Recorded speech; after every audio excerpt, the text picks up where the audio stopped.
Setelah publik tanah air dibuat kecewa atas hasil Timnas U17, kali ini giliran Timnas senior yang membuat pecinta sepak bola nasional patah hati. Pasalnya, kekalahan 5-1 dari Irak ini semestinya nggak harus terjadi, di mana terlalu banyak individual error yang dilakukan pemain Indonesia, sehingga Irak yang sebenarnya biasa aja jadi terlihat sangar. Hal yang kemudian mendapatkan reaksi keras dari netizen Indonesia, terutama soal penampilan Mark Klok dan Nadeo yang dianggap sebagai titik lemah. Sesuatu yang pastinya membuat Coach Shin kecewa berat karena harus kalah dengan cara seperti ini.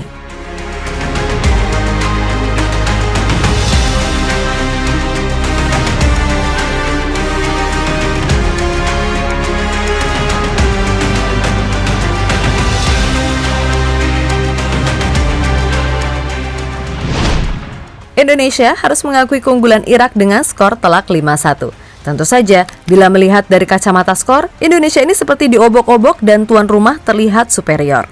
Namun bila kita bisa melihat lebih objektif, kekalahan ini lebih diakibatkan oleh individual error pemain kita sendiri. Mark Klok dan Nadeo benar-benar menjadi sasaran kritik di laga ini.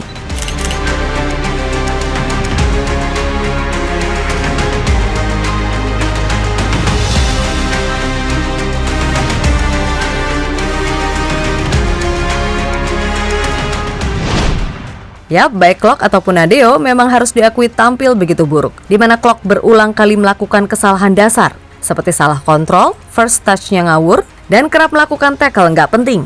Yang paling fatal jelas adalah saat gol pertama Irak. Tampak Klok yang gagal mengontrol bola dengan baik, seketika langsung menjadi peluang yang berbuah gol. Jelas itu membuat segala yang direncanakan Coach Shin berantakan. Karena dari situ permainan timnas jadi sangat kacau, maka hal yang wajar kalau Klok benar-benar dimaki-maki Coach Shin usai laga.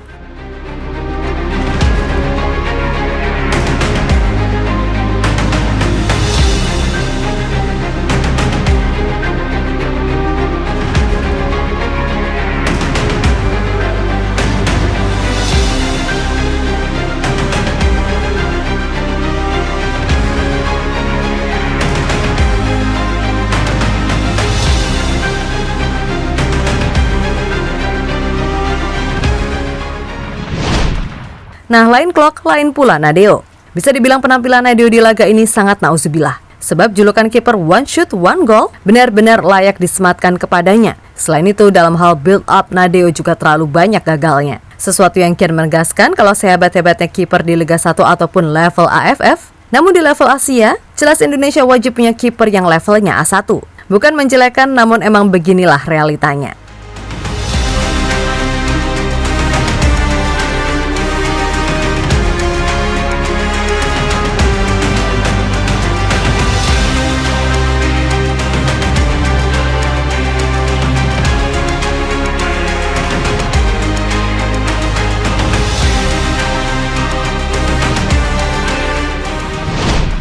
Yap, di laga ini sendiri secara keseluruhan emang harus diakui pemain timnas sedang off day.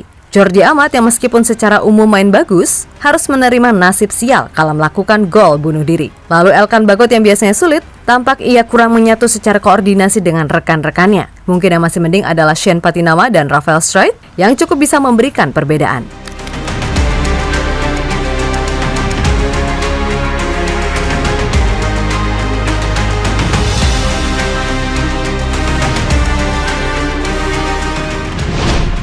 Yap, di laga ini sendiri suka tak suka absennya Ivar Jenner ataupun Marcelino benar-benar memberikan pengaruh nyata, di mana lini tengah benar-benar nggak bisa berkembang, khususnya dalam melakukan distribusi bola ke depan.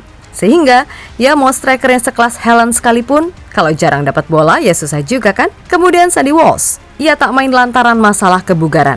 Kita tentu tahu kalau Sandy ini punya ketenangan yang cukup baik. Selain itu akurasi umpannya juga bagus. Namun apa mau dikata? Coach Shin jelas tak mau mengambil resiko mengingat ini masih laga perdana dan masih ada pertandingan berikutnya.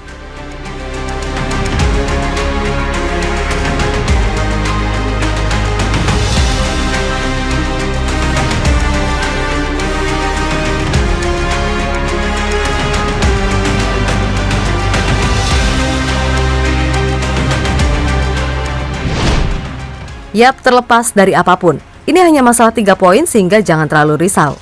Sebab Indonesia kalah murni karena kesalahan sendiri, jadi bukan kalah kualitas secara permainan.